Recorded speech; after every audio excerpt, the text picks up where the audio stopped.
Hi, and welcome back to another exciting Math 111 video recording. We are going to talk today about section 5.1, which is all about function composition.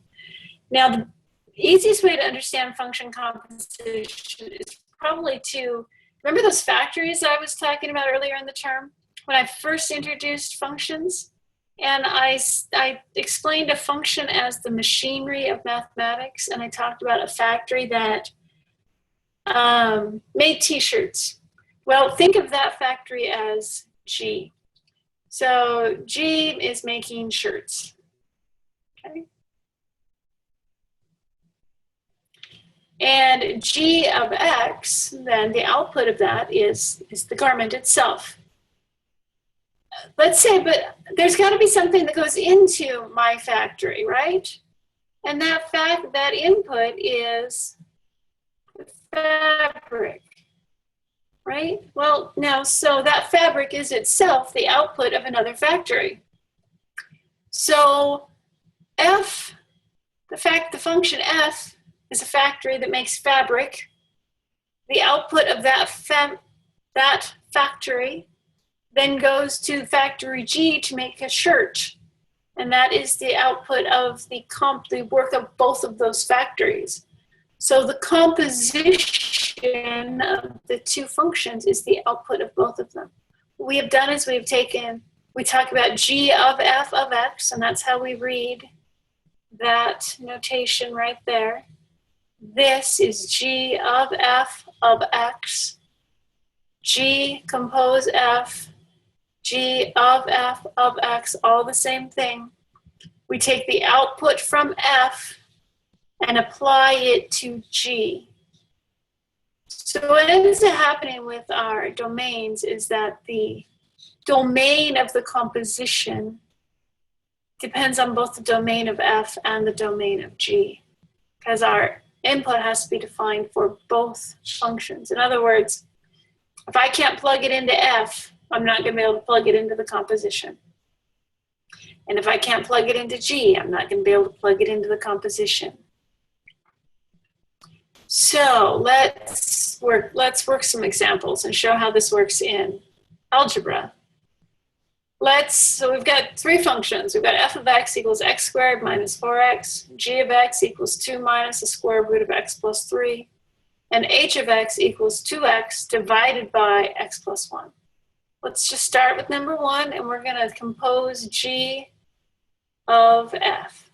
So we start left to right, we read this G of F, and that is equal to G applied to F of X. Now F of X is just x squared minus 4x. So we're going to take this expression, this x squared minus 4x, and we're going to plug it into all of the x's in G.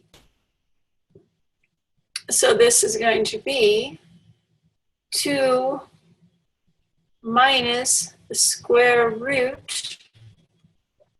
Instead of x, we're going to write f of x, but the output of f of x is x squared minus 4x, and then add the 3. Okay, now this one won't simplify any lower than that, so we're going to leave it like this. So that's g of f. Now the domain of g of f is what? Well, what can we not take the square root of? We're back to real numbers. So my domain, so let's factor this thing. This thing will factor as x minus 3 times x minus 1. Why am I factoring that? I'm factoring that because this has to be greater than 0. All right? So this, I'm working on domain here. Why does it have to be greater than 0? Because we can't take the square root of a negative number. So how do I solve this? We've talked about this. Yeah? That sign table, remember? So this thing is going to change signs at 3, at 1, and 3. So we know that this thing is equal to 0 here and here. Let's plug in something smaller than 1. If I plug in, say, 0, well, the first factor is negative, and the second factor is negative, and negative times a negative is a positive. If I plug in, say, 2, the first factor is negative, but the second factor is positive, so a negative times positive is a negative. And if I plug in, say, 4, both factors are positive. So my domain is going to be x's less than 1 and greater than 3. So we write that as negative infinity up to 1. Now, inclusive? Sure, we can take, because at 1, this thing is 0, and we can take the square root of 0. And then we union that with, again, inclusive 3 to positive infinity. This is my domain. If you have any questions about this, bring them to our next get together. This is my function, my composition of G and F, with G on the outside and F on the inside. The outside function comes first. This is the domain. Okay, let's work the next one. So we did 1, we're going to do number 2. We did number 1, let's do number 2, which is really the same thing. We're just doing it in that reverse order. So G compose F, or sorry, F compose G. That is F of G of X. That means take my G of X, this guy, and put it into all of my X's in F. So that's going to be X squared, but I'm not going to write X squared. I'm going to write G of X squared. So that's 2 minus the square root of X plus 3 squared minus 4 times G of X, which is 2 minus the square root of X plus 3. Square this first guy means FOIL. We're going to get 4 minus 4 times the square root of X plus 3 plus X plus 3 minus 8 plus 4 times the square root of X plus 3. Hey, that negative 4 times the square root of X plus 3 cancels this one. And we are left with X minus 1.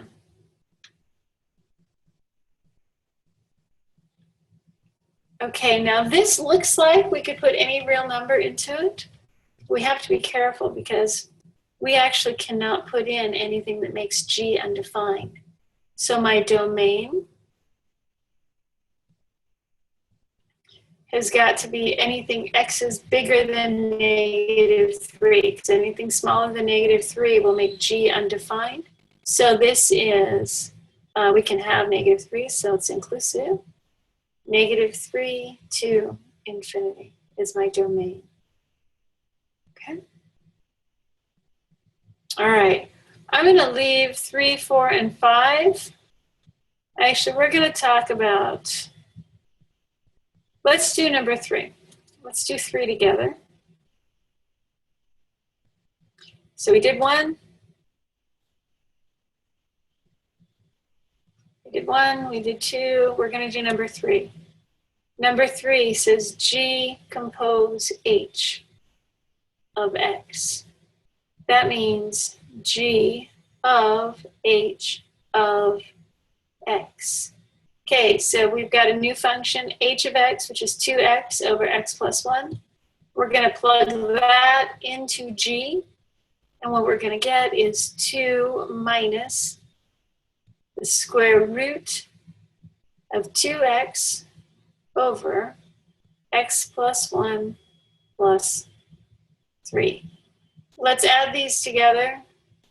So we get 2 minus the square root of 2X plus 3X plus 3 all over x plus 1, or g compose h of x is equal to 2 minus the square root of 5x plus 3 over x plus 1. Now my domain. Well, we know we cannot divide by 0. So the domain is all x's except for -1. But we also know that my fraction has to be greater than 0, so that means my x's have to be, this means that 5x plus 3 has to be greater than 0. So x has to be greater than or equal to -3/5.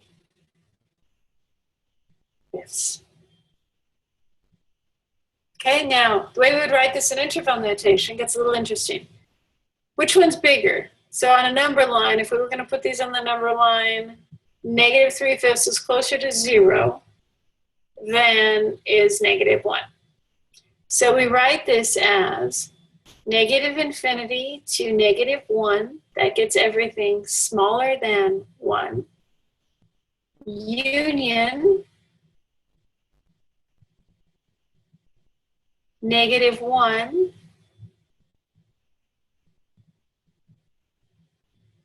Sorry, that's not right.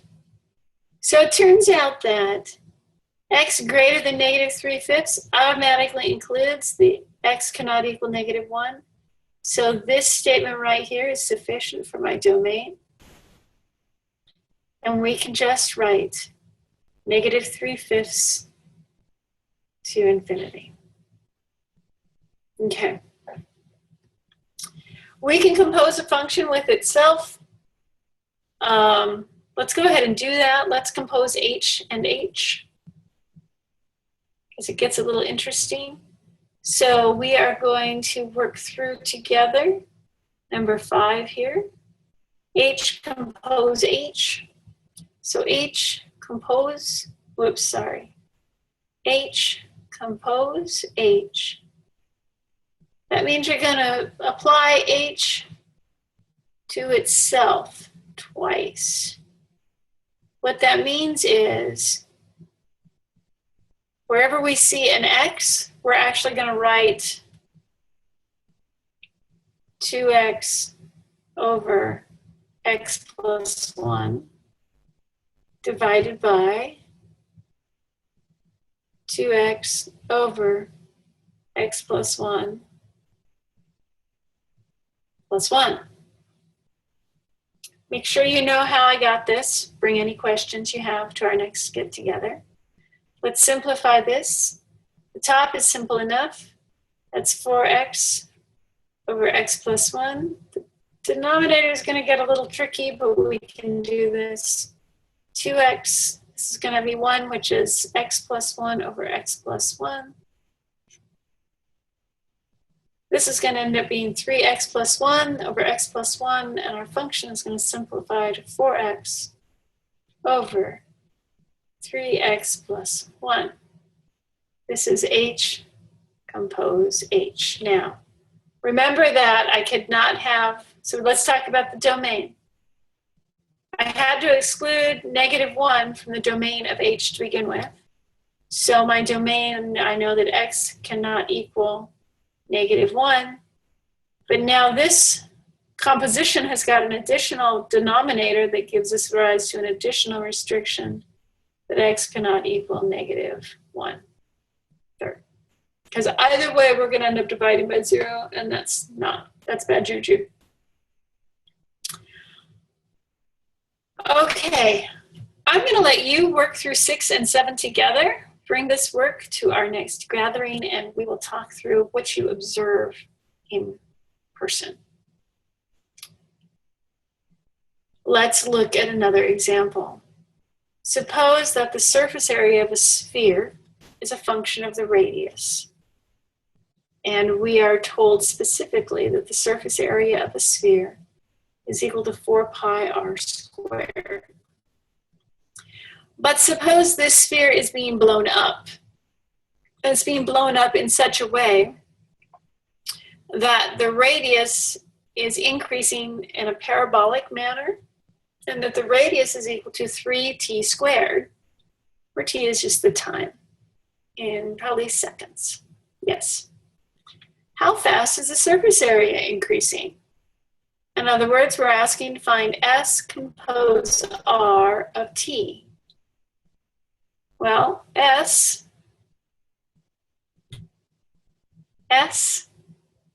of R of t. What that means is we're going to take the 3t squared and we're going to plug it in to the place of R in my surface area. So that's going to be 4 pi times R squared, but R is actually 3t squared, which means this is going to be 4 pi multiplied by 9t to the 4th, or 36 pi t to the 4th power. This describes the rate at which the surface area is increasing. Okay?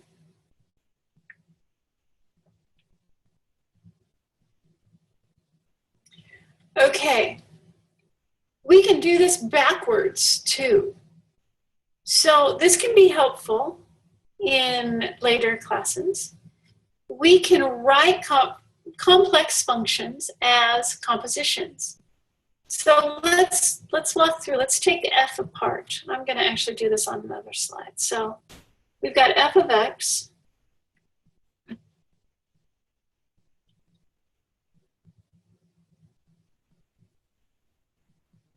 is equal to the absolute value of 3x plus 1. Think of this as an inner function and an outer function. So suppose I say that my inner function, let's say that I'm going to let g of x, I'm going to use my inner function. My inner function is 3x plus 1. And to that function, I apply an absolute value. So this could be thought of as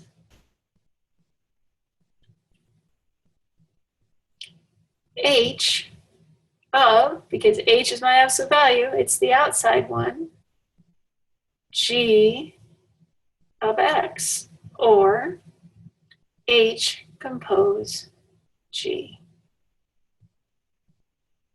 of x, where h of x is the square root of x, or absolute value of x, g of x is 3x plus 1. Let's try another one. Let's try doing the same thing with the function g of x equals 2 over x squared plus 1.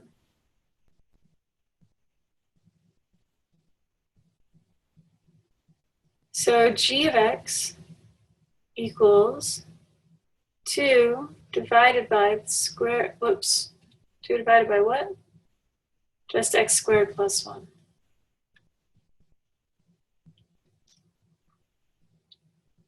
G of x equals 2 over x squared plus 1. Well, let's think of it this way. This is 2 over something.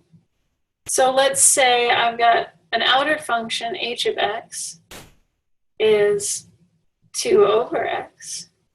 And let's say my inner function, my k of x, is whatever's in, so x is in the denominator. In the denominator over here, I've got x squared plus 1. So I could write g of x as h of k of x, or h compose k of x. All right. Think this one through. think through how you would do h of x and see if you can come up with a way to write that as a composition of two or more functions. We will work through it together in class if you can't get it, or in our next get together. Bring any questions that you have. Have a great day and do good math.